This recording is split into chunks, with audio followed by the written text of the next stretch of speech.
Hello students. क्या आप लोग भी जनरल एंट्रीज को रट्टा मारते मारते थक चुके हैं और अभी तक ये नहीं समझ में आ रहा कि कौन सी एंट्री डेबिट क्यों होती है और कौन सी एंट्री क्रेडिट क्यों होती है?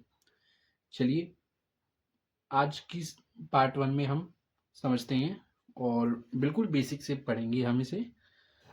साथ में बने रहिएगा। सबसे पहले हम देखेंगे जनरल एंट्री क्या होती है। जनरल एंट्री यानी कि बिजनेस में जब भी हम किसी चीज़ को पहली बार रिकॉर्ड करते हैं तब हम जनरल एंट्री करते हैं। यानी कि बिजनेस में जो पहला स्टेप होता है रिकॉर्डिंग का, वो जनरल एंट्री होता है। हम किसी भी चीज़ में बिजनेस में जो भी ट्रांजैक्शन होगा उसे हम जब भी पहली बार रिकॉर्ड करेंगे तो हम जनरल एंट्री करेंगे। उसके बाद हम आगे ट्रायल बैलेंस, लेजर वगैरह बनाते हैं, लेकिन सबसे पहला प्रोसेस ही जनरल एंट्री है। अगर इसी में आपको दिक्कत आ रही है तो इस वीडियो को देखने के बाद वो दिक्कत आपकी दूर होने वाली है। चलिए शुरू करते हैं। सबसे पहले जो वर्किंग नोट हमने दे रखा है इसमें देखते हैं। Started business with cash 1 lakh रुपए।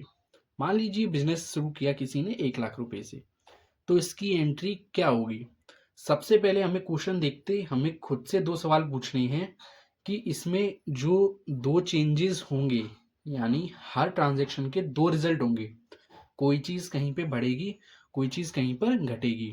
तो हमें खुद से पूछना है कि इस एंट्री में क्या चीज़ हुई है। तो जब बिजनेस शुरू होगा कोई सा कैश से, तो क्या दो चीज़ हुई होंगी?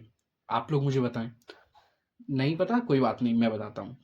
देखिए, जब भी कोई बिजनेस शुरू होता है तो उसमें हम कैश लगा के हमने शुरू किया। सबसे पहली बात, बिजनेस में कैश आया, यानी कि बिजनेस में जब भी कोई कैश आएगा तो वो बिजनेस का एसेट होता है, और एसेट जब बढ़ता है तो उसे हम डेबिट करते हैं।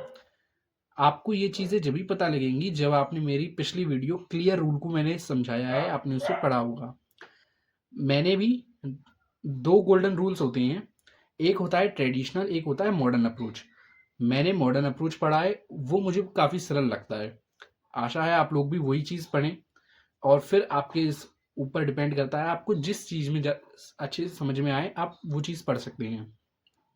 मैंने मॉडर्न अप्रोच पढ़ा है, जिसमें मॉडर्न अप्रोच में कहता है कि कोई भी एसेट्स अगर बढ़ता है तो उसे हम डेबिट करते हैं। सबसे पहले हम इधर लिख लेंगे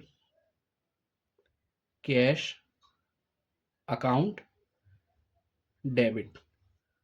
अब बताइए, जब कैश हमारा बढ़ा है और क्या चीज़ यहाँ पे हुई होगी? जाहिर सी बात है, ये पैसा किसने लगाया है? मालिक ने लगाया है।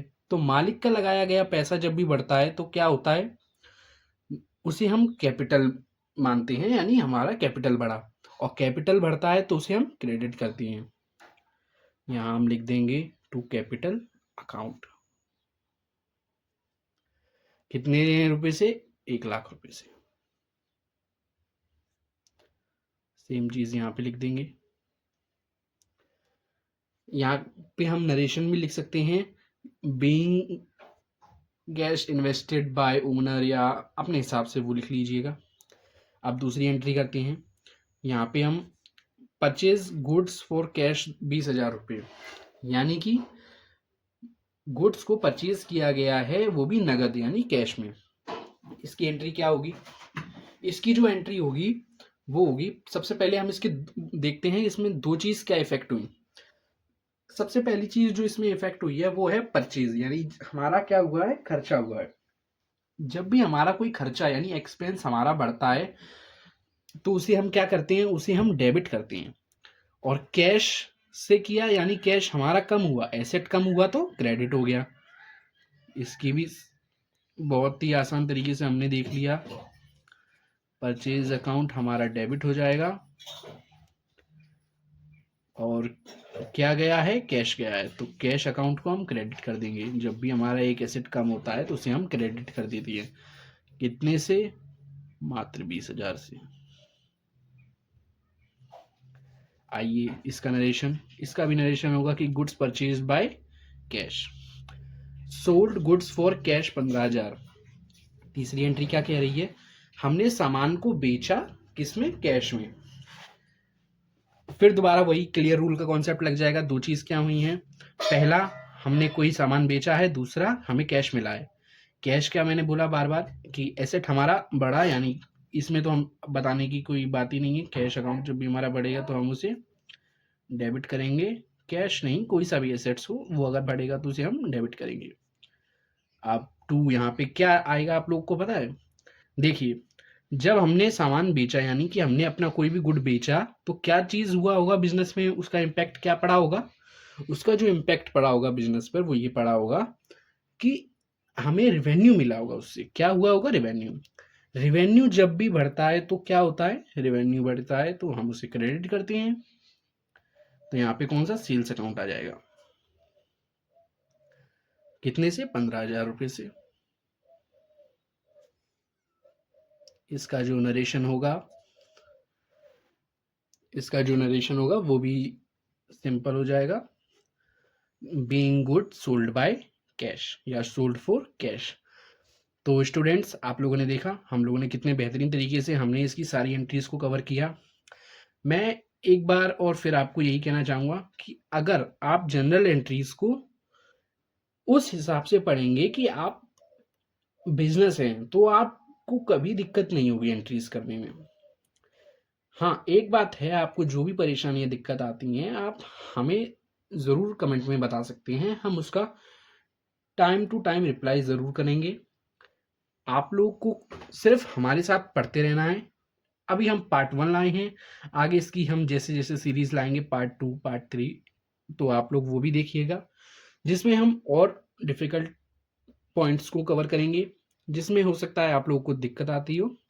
लेकिन हाँ, एक बात ज़रूर है, हम आपको जिस हिसाब से पढ़ाएँगे अगर आप उसी हिसाब से पढ़ेंगे और प्रैक्टिस करेंगे, तो इतना मैं लिख कर दे सकता हूँ अभी कि आपको अकाउंट्स में दोबारा सोचने की ज़रूरत नहीं है कि कौन-सी एंट्री क्यों हुई और कब हुई, किस लिए हुई। बस आप लोग मेरी वीडियो देखते रहिएगा और ये सब वीडियो फ्री हैं, तो आप लोग जब चाहें तब देख सकते हैं। चलिए, एक होमवर्क के लिए क्वेश्चन ले लीजिए। होमवर्क के लिए क्वेश्चन मैं दे देता हूँ आपको। मान लीजिए अगर मैं फर्नीचर खरीदता हूँ, फर्नीचर परचेज